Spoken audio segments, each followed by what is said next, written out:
Welcome, everybody. Today, we're going to be taking a look at the astrology chart of Justin Trudeau. Recently, in the last few weeks, there were some pictures of Justin Trudeau with Katy Perry on a yacht together. And apparently, they've been spending more time together. So, we're going to look at Justin Trudeau's chart just to see what kind of astrological period he's in. Could this relationship bud into something else, or is this going to be kind of more of a light relationship that maybe doesn't go as far as people think? That's what we're going to be looking at today using the astrology chart. For those of you that are new to my channel, make sure you like and subscribe. If you're interested in a reading, please check down below for details. And also, all these statements about Justin Trudeau or even Katy Perry, they're all my interpretation of the astrological energies. So let's pull up Justin Trudeau's chart. This is Justin Trudeau's chart. And the first thing I noticed when I was looking at his chart was the transit of Rahu and K2. So let's talk about that, because that's really relevant to this whole situation with Katy Perry. So Rahu is currently, and we're talking about transiting Rahu, by the way. So transiting Rahu's in the sign of Aquarius, and then transiting K2 is in the sign of Leo. So in Justin Trudeau's chart, this is on the 1-7 axis. So this is the first house, and then this is the seventh house. Now, the time frame for this transit, it started in May of 2025. And these transits with Rahu and K2, they last 18 months. So May 2025 to December of 2026. And what's really interesting is whenever you have a transit of K2 and Rahu on that 1-7 axis, so it could even be flipped, like if you had Rahu in the first house and K2 in the seventh house. But anytime you have these karmic nodes in the first and seventh house, it can be a time of karmic relationships entering your life, people you knew in past lives, because the karmic nodes have so much to do with our past lives, and they can kind of open up a sort of portal to bring people into our lives from past lives. So a lot of times when this transit occurs, there is someone new, especially, if you're single, there usually is someone new that comes into your life, or at least some sort of friendship or partnership. It could be a non-romantic relationship as well. But it's interesting. So we got Rahu in the seventh house, which is all about trying to seek new relationships, trying to seek, in the seventh house is considered the mirror of ourself. It's the mirror of the self. So through relationships, we learn more about ourselves. But I wanted to talk about a few other things. So this definitely, this Rahu K2 transit does lead to this idea of this could be a karmic relationship. Now, that being said, there's a difference between having a positive, soulmate relationship versus a negative sort of karmic relationship that could have a lot of drama. The thing about Rahu and K2 in the first and seventh house is it can kind of bring either one of those relationships.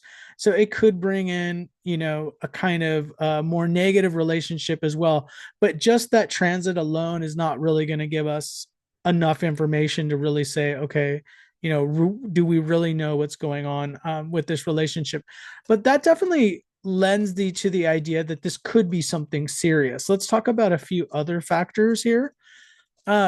The Saturn transit to me is very important in Justin Trudeau's chart. He's got Saturn in the eighth house of Pisces. And let me write 8 here. It's with Mars and Moon.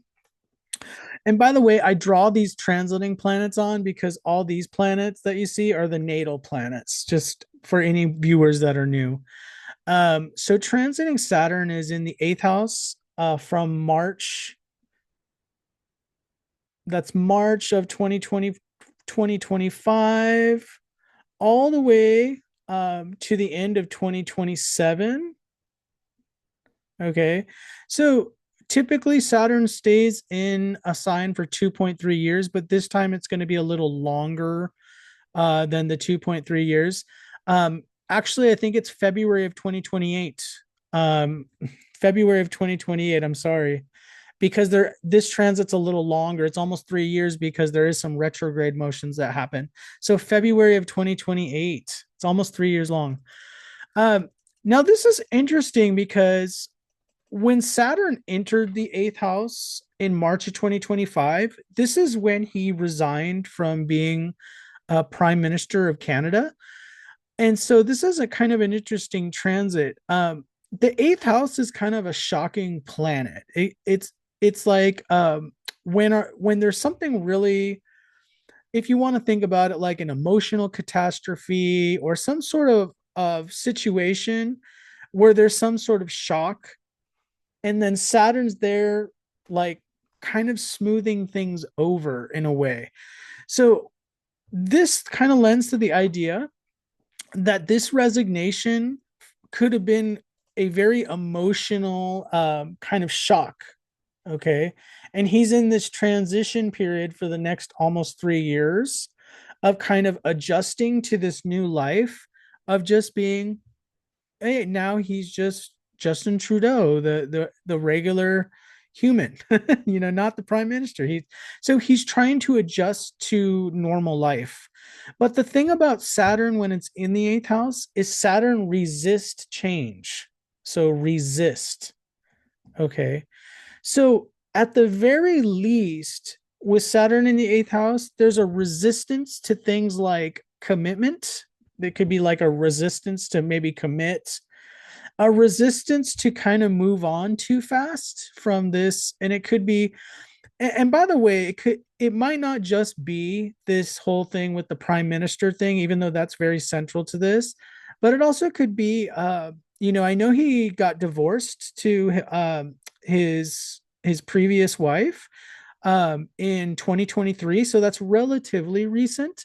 So there is this idea of Saturn doesn't like change. So Saturn tries to resist changes, even though they do show up.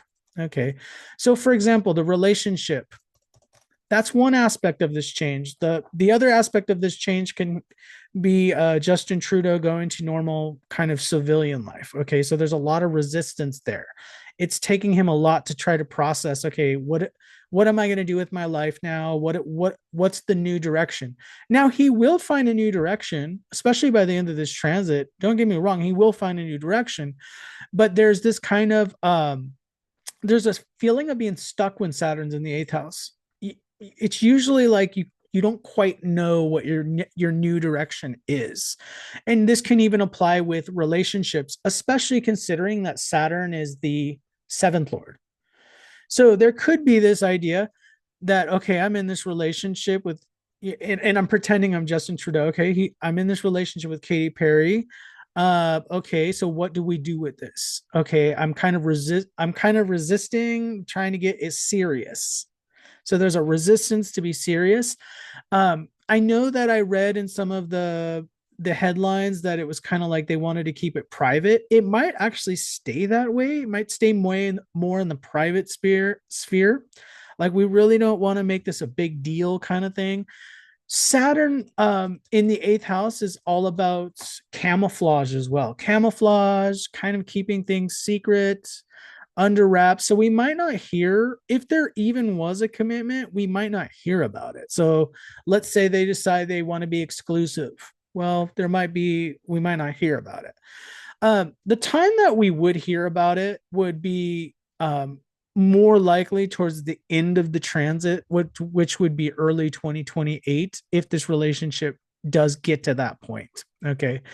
Um, Now there is some opportunities for it actually to get to that point, especially he's going to be entering a Venus period in October of 2027, and this is near the end of the Saturn transit. But that Venus period is going to be about a year long. There could be some sort of commitment made. Now, could it be with Katy Perry? It could be. because it's going to be lined up. But the issue is going to be, can this relationship stick through this transit of Saturn going through the eighth house? So it's going to be a little bit rough trying to keep the relationship because Saturn's really resisting making any major changes to one's life. The other thing to point out, the current Antardasha he's in right now, he's in Mars Saturn. He's in Mars Saturn. And the Saturn Dasha, it's from April of 2025 to May of 2026, which actually is not that much longer, from the making of this video. It's about what, 6 or 7 months from now. But again, the Saturn Antardasha, it rules the sixth house and the seventh house. Saturn, again, there is some sort of resistance. It does rule the seventh house, but seventh house is like marriage relationships, committed relationships. So if you're not already in that sort of relationship, there could be resistance, a sort of resistance towards it. And especially with Saturn being the eighth house, there's a resistance to it. It feels like more of a low key, like it's staying low key for a while with this energy, where it could become like I said, if they can get through, especially the K2 period, there's a K2 period coming up, May of 2027. It's a 5-month period to October of when he enters that Venus period, October of 2027. It's kind of a short period though, but if it can survive this period where there could be there could be an attempted breakup or a temptation to break up, but if it can survive that Venus in end of 2027, and then the completion of the Saturn transit could be like, okay, now we're going to make something more publicly official. So there is a difference between a relationship being publicly official and privately official. We got to remember that when we're talking about relationships. And so I wanted to bring up a few things about the astrology chart, since we're just talking about relationships in general. So the fifth house is usually concerned with dating and courtship. So fifth house is dating and courtship. The seventh house has to do with marriage and business partnerships, long-term partnerships, but there's a commitment made. The eighth house can actually be some sort of scandalous relationships that are hidden. The 12th house can also be scandalous relationships that are hidden. So there's really 4 different houses in our chart that can represent different types of relationships. Okay, so 5th house is dating, 7th house is like official public relationship, 8th house is definitely hidden, and then 12th house is hidden as well. Okay, so the 12th house and the 8th house tend to be relationships that are behind closed doors.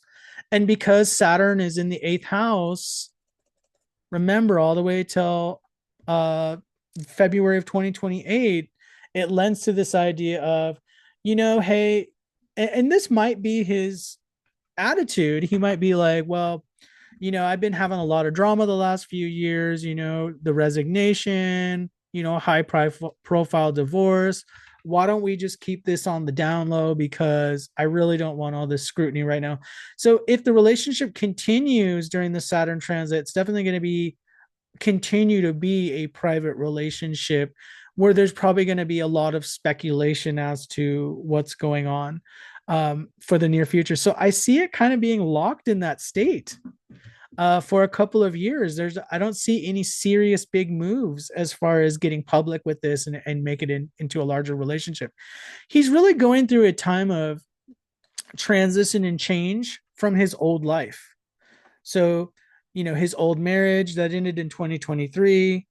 Now the prime minister that, he resigned from. Now he's really trying to like, okay, what do I want with my life? But Saturn's hitting the brakes. It's like, let's not do this too quick. Okay, you got a new romance here, but let's kind of hit the brakes on that. Let's not like, because in his mind, what Saturn is a consciousness. Saturn can tell us like, wait a second, we made mistakes in the past. Let's slow it down. Let's hit the brakes. That's what Saturn does. It's like, let's go ahead and slow this down because we don't want to make a mistake. So that's the big issue. I wish Justin Trudeau all the best. I feel like he's just in a time of transition change, he's also in a time of healing, just healing from a lot of the things that went on in the past. He was prime minister when, during the pandemic, during very difficult times, he faced a lot of scrutiny as well with some of, the different policies and different things going on. So he's trying to adjust to this new life. I wish him well. And I wish Katy Perry as well. Maybe we'll take a look at Katy Perry's chart in another video. So let me know down below if you would like that. So at least from Justin Trudeau's point of view, we see some resistance and secrecy there. So thank you so much for watching, and I will see you all in the next video.